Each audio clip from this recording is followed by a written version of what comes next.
All right, guys, so Let's right now find this it. is a section of my channel where I ask the pastor, I'll pick out a random question from people who are asking me different questions, and I'll pose on the pastor the question I think will be the hardest one.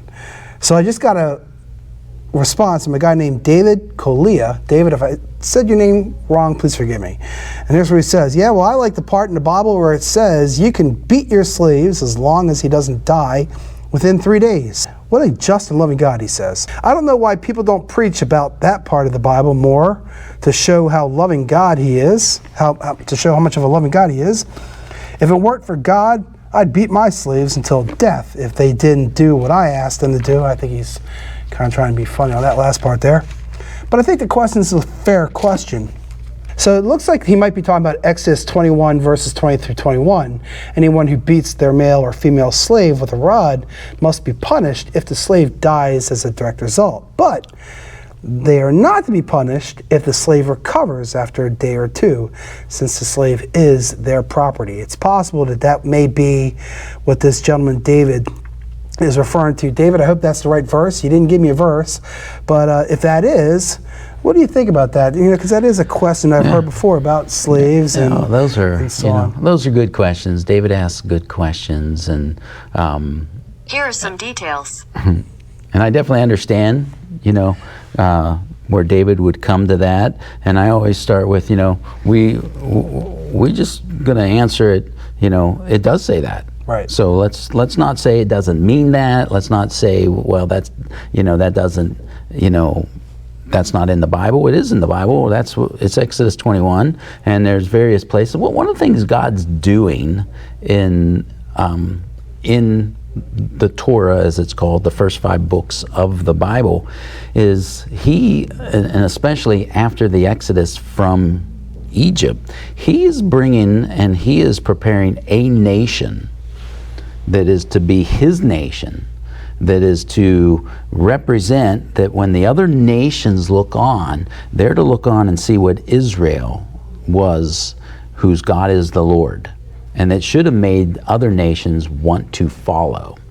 And so that was a calling upon Israel. It's kind of like the calling on the church, that we should be like a salt that people want to taste it. Now, mind you, we just came out of Egypt. Mm-hmm. If you were a slave in Egypt, there was no mercy. So they were beaten, and they were beaten to death. And that was part of being a slave.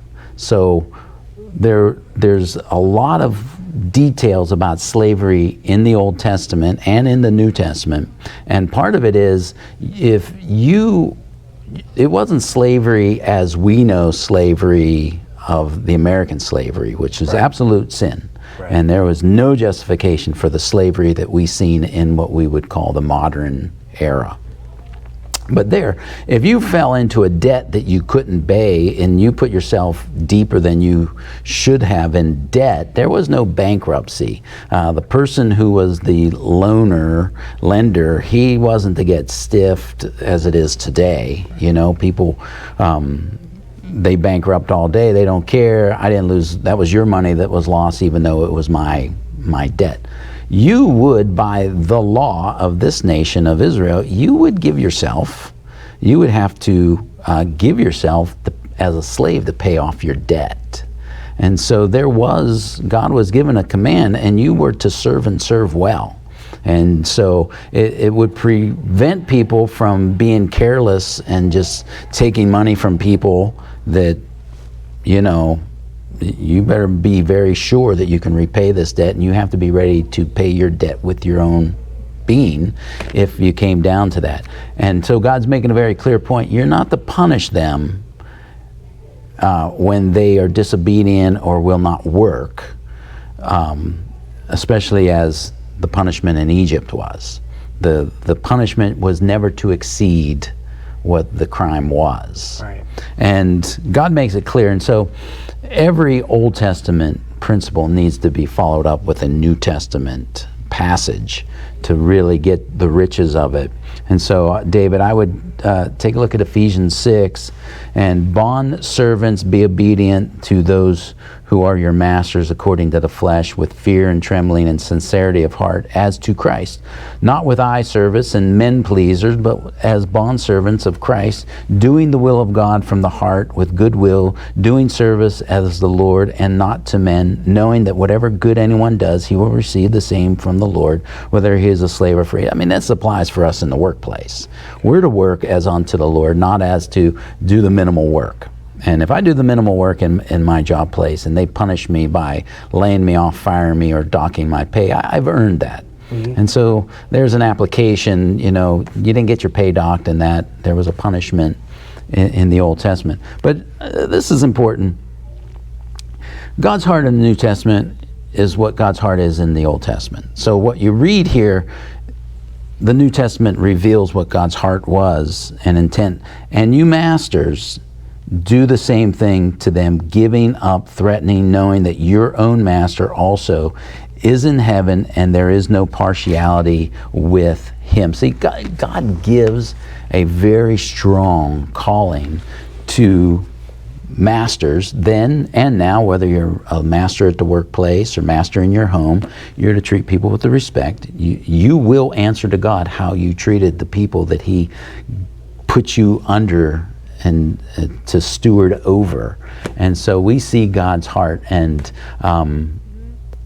it's all put, as we just read, as unto Christ. And so as we look unto Christ, no greater love has he than this, to give his life for a friend. Jesus Christ died for us, and he serves us. He's the servant.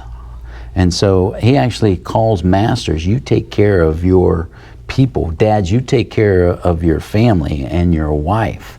And so we can look at the heart of God in the New Testament and say, this is the heart that God intended for those in the Old Testament. And so, but it's a good question, because I can read stuff like that and go, ooh, wow, this sounds pretty harsh, until you take the whole Bible, all 66 books, and that's where you see the whole heart of God. He's not, the Bible says he's the same yesterday, today, and forever. Sorry. All right. And now it's on the coffee here. think that's too long of an answer? No, that was a good answer. Thank you, Ray. All right. All right. Sorry about that. Thank you guys for watching. Dave, hope this answers your question. Pastor Ray, thanks again. Thank you. Talk to you next time. All right.